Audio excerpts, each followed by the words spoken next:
What is happening, everybody? Welcome to the Create Smarter podcast. I'm Tyler Pyburn from Five Tool Productions, here alongside Jake Steiner and Connor Clardy, both also from Five Tool Productions. So today we are talking about AI in video production. I feel like that's the topic of discussion for everything. AI in basketball, AI in schools, AI in healthcare. AI is just the trend that everybody is talking about right now. However, in video production, we're seeing things that you can't even begin to imagine how it's being used. So, Connor, I feel like you specifically might send everybody once a week. Guys, did you see this new tool, this new trick? There's so many things that are popping up all over the place right now. Yeah, it's insane. And like you're saying, I think since the big boom, I don't even know, it feels like earlier this summer, but it could have been closer, farther, wherever. But I feel like every industry is trying to hop on it and just use it as much as they can because it's the biggest thing. And I think you see a lot of the smaller startups, just thinking of stuff that nobody's thought of because it just didn't exist before. Or it did, but now they're streamlining it. And so you see it in newsletters, you see it on the news, like I said, every industry, doesn't matter what it is now trying to capitalize on that. That word, .ai, is just the biggest thing now. And so I'm excited to kind of, dive into what we use it for, what we could use it for, and what's coming down the pipeline. I was going to say, I think that's probably the best way to start because some things that are called AI aren't actually AI just yet. But some of the things that we are seeing from an AI perspective are really, really cool and interesting. And I've kind of changed my tune as it pertains to AI, and we'll dive into that right now. But first and foremost, what are some of the cool things that you're liking? Jake, for you, I'll start with you. What's one of the cool thing from an AI perspective that you said, oh, this thing's really, really cool? Once I started witnessing it make B-roll and attempt to do B-roll as mind-blowing. Mind-blowing that you're witnessing this robot try to make images and try to make moving images at that. That was when it became really real. Because I was a senior in college when it kind of came out. So when I'd first heard about it, everything was about, oh, how are you going to put that on your paper? How are you going to, trick the professor with AI? So it's, and that was just, a year ago. So it's amazing to see kind of the growth of AI and kind of like what you had just touched on, like everyone's capitalizing on it. You can't read a post anywhere where AI isn't, mentioned. And I think every day I see something new with AI that just is like, how does this do that? It gives you the good head turn. And I don't know if that's a good or a bad thing. You're like, huh? What is this made from? But you start to look like a dog that's confused. Yeah, exactly. You threw that ball where? But no, I'm still on the Chat GPT train. I think it's very cool. It's kind of fallen under the wayside by now, or by the wayside, because I think that was the first thing that really hit the scene, and 100%. Everybody was like, "Whoa!" And now you're saying like people are experts on it, and you're like, "How are you an expert if you've only used it a couple times?" But I think, at least in our situation, I think it's easy if you're approaching a subject that maybe you don't know everything about, and you need something to really quickly teach you, and you don't want to scrub through Wikipedia. It's a good learning tool. Any of those kind of generative AIs, which could be generative fill, like we've seen on Photoshop, but also text, like a ChatGPT, could help in a tool way. I mean, it's a learning tool, and it can help you get to where you want to go. I don't think it's going to do it for you yet, but it'll be a good jumping off point. And that's my favorite use for it. But No, I totally agree. It's a tool that we use it as a starting block more than anything else. Well, the thing that really changed my mind, and you guys are going to know the reference that I'm going to make because I showed you both the video, that it kind of just freaked me out, to be totally honest with you, was that there was this one company out there that advertised that we're going to take whatever your video is and we're going to put it into a completely different language. And it's like, okay, you're going to basically just have a person revoice it, similar to they do in the old Godzilla movies, right? That mentality. However, what it did, it actually captured a noise print of my voice, so it sounded just like me. I recorded it in English. It then translated it completely into Spanish. So not only did it change what I was saying, but it was also changing how I said it. Meaning it captured a print, facial recognition of my mouth. You can see it right now. Sometimes I talk out of the side of my mouth a little bit. That was one of the calls I'd get on the news all the time. You look like John Wayne. That was what people would say to me all the time. Waha. Yep, exactly. But this tool recognized how I spoke, and it changed my mouth to make it seem like I was actually speaking in Spanish. Yeah. And when I shared it with literally everybody out there, they were all blown away and didn't think it was real. They thought, oh, Tyler has been taking lessons. Yeah, right.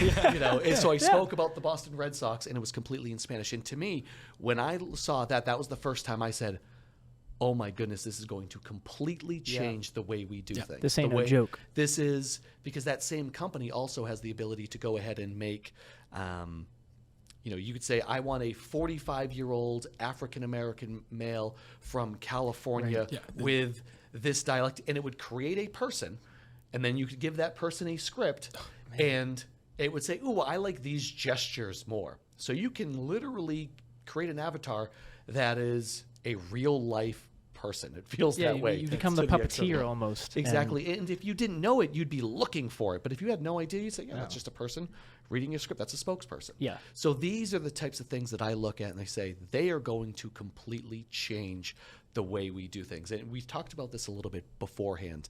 And you know, to me, we're in like the nonlinear editing change. So when I was in college, and I'm so happy that you brought this up, and it's like you did it on purpose, Jake. When I was in college, everything was tape-to-tape editing, right? So, yes, I am old. Let me Google that real It would quick. literally be you'd have two tape players. You'd put the tape with your raw footage in one side, and you'd put the tape that you wanted your final product to be in the other side. You'd go in and say, I want to mark my in point and then my out point, and it would then play the clip, and it would only record the parts that you wanted onto the tape. Makes sense. So that would be your package, your news package. It would be your film. That's how they would edit everything. But at that moment in time, things were starting to come out with nonlinear editing. So that is Adobe Premiere, that's Avid, that's Final Cut, Movie Maker from Windows, right? There's these little things that they say, oh, this is how you can go ahead and make movies. For me, it was like, oh, this is going to be pretty cool. This is awesome. People are talking about it. I interned at a TV station just down the street at Fox 25, and I remember the producer there, they did everything tape to tape, and they got dropped in this big honking machine for Avid, and he was like, I have no idea how to use this. And I looked at it and said, well, I mean, I can kind of show you how. The word export, which I think you were laughing at, I caught it when I said it. That's crazy. The word export wasn't even in their vocabulary. They had no idea. What do you mean export? Exporting I don't what? understand. I would just make this tape go to this tape, Yeah. mark in point, mark out point, record, and that was it. There was no export. It was eject because I had to eject the tape 'Cause you're done. and bring it down to the Right. the control room.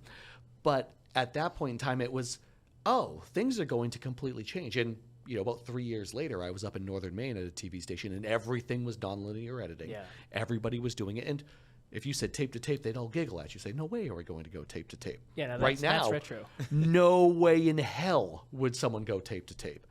But fast forward, we're talking about AI. You're starting to talk about it in college. Right. People, you know, my age and above, let's say I'm old. I'm not that old, but there's people older than me would say, I would never use that AI thing. But we look at what it's capable of doing, Yeah. and it's going to completely change the landscape of how we do things. So for you, when we talk about tools, and I'll start with you, Connor, and it being a jumping off point, how do you foresee, what do you use it for? And what do you feel like you're going to be able to use it for in the future? Yeah, it's interesting because I mean, you talk about the jump from tape to linear editing. It was only call it 3 years, and that's not that much time. And it's already been a year, let's call it, since ChatGPT and those kind of things came out. So to even look it back and go, wow, that was a long time ago. Look what it's done now. And you see these videos on Instagram and YouTube and the kind of influencers who are experts at all this stuff. You're like, oh my God, it has come a long way. So I'm excited to see where it goes. But for now, it's like I wouldn't say I incorporate it in my workflow just yet. I think when I have an opportunity and I go, oh, I think I saw that tool. Let me try that real quick.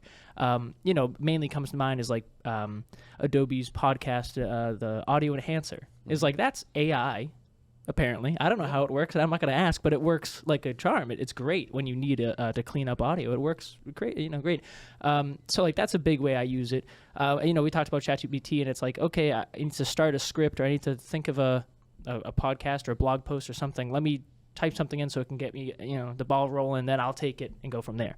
So that's my workflow. Really, it hasn't affected yet, but you're seeing these things come out like B-roll and, text editing, where you can just like write a script, put it in, and it'll just chop it up, And so, again, I'm not at the point where I'm like, it's going to take my job yet, but I'm excited to see where it goes and how I could use these tools coming out as a tool. not as a threat. I think that's how I have viewed it. Yep. What do you think, Jake? Yeah, and I think you touched exactly what I was going to say. I use it with the audio enhancer. I heard you just talking about it like 3 seconds ago 2 seconds. before we came in here. I think I use it pretty much every time I record audio just to hear it, even just to see what is it going to sound like. Can if I do put a it good in. job, or should I let the robot Should I take let it? Yeah, you know, exactly. because I still want to Exactly. have the day where I go, I'm doing better than the robot. I'm good. Yeah. No, I absolutely. I wouldn't. I don't know. I don't know if I can say that it's not a part of my workflow anymore now that I do use it Totally fine. so often. But you use it as a tool. 100%. And I think that's it's to make used it. You're not as a tool. relying on it, is what Absolutely I mean. Like not. you're not in a studio or on a on-site shooting going. oh, I hear an airplane, but I'm not going to worry about it because I know I'm going to use this thing. You're Exactly. still going to try to make your job as good as you can do, so that the raw sounds as good as it does. And then I think when 100%. you're in the edit process and you're like, all right, it didn't really work, and I tried a couple things here and there. Let me go out and use the AI. You know, I don't think you used it as a crutch just yet. Yeah, I mean it's definitely not in the back of my mind though. And I think that's 100%. totally fine. That's totally fine. No, so for me, I look at it, and I think because we're in our infancy right now, similar to Premiere when it first came out, I look at, we're kind of seeing the star wipe effects right now, where it's a lot of these surface level things that we're like, yeah, it can do that, but that doesn't necessarily mean it's any good, Yeah, right? very good Yes, point. I can go ahead and add an eagle into the backdrop of I this. could. But it doesn't necessarily make that better. But Yeah. I do think in time, it's going to do two things for us. It's going to streamline the process like audio. Before, we could make our audio sound like that. But we'd have to be insanely knowledgeable with things like Audition and have to Yes. go through and take a lot of time to go ahead and make it that way. Now it is upload and spit it out and work with it from there. So it's going to streamline the process. And because it's making us faster at things, our timetable and deliverables are going to be a little bit quicker. But in the same respect, it's going to make our stuff better. Yeah. Right? Yeah. So if we have a starting block, 3 steps ahead, it's going to make us better. Yeah. And if we can go ahead and say, well, you know what? I mean, I think there was one project, Jake, I think you were trying to say, well, what if I put in these things like if I want a person, in a wheelchair or something, yeah. right? And it, Right. it Yeah. spit it out for you, a right? very good So point. it is going to, you could have gone ahead and said, I'm going to go hire a graphic designer Yeah. and I'm going to have someone make this, or go on a website like Fiverr and have someone create something like this for me. But that's going to take more time. That's going to cost more money. Instead, you used a tool. It spit 2 something out seconds. for you. Didn't pay a dime. Exactly. So it is, in fact, going to, in the grand scheme of things, going to speed things up for you, and it's going to make the end product better more Yes, than anything yes. else, which I think will be really cool. Well, all right, guys, I think we've spoke for about 13, 14 minutes or so at this point. That's a lot of talk on AI. We'll cut it up on AI. We'll give it to an AI. We'll cut the good Yeah. parts out. You spit it laugh. That's literally, I had a pitch on a webinar frightening. platform that I said, one of the things about our business that's really good is we actually are really good at saying, we're going to take the most important clips and we're going to strip them out. Well, he said, okay, well, our platform will do that for you. You just have to say, are you talking about events? Are you talking about content marketing? And our platform will recognize when a good point to start and a good point to end is, and we'll add in your graphics before and after and your waveforms and whatever you need. Yep. It's like, okay, All so right. that is Nice. one way that it is going to potentially This take I our could job. see. Last So- thing to say is the old American classic tale of John Henry versus the Machine. I'd love to put Tyler Pyburn on a seat and then give him a webinar, give the platform a webinar, and see who comes out of that mountain with the better railroad. You know what I Yeah. mean? It's an open challenge. A lot of To all the bruises, robots. a lot of cuts, a lot of blood, Yeah. a lot of tears. We'll see what happens. Awesome.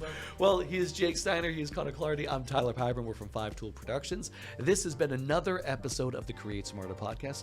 Hope that you hear us next time.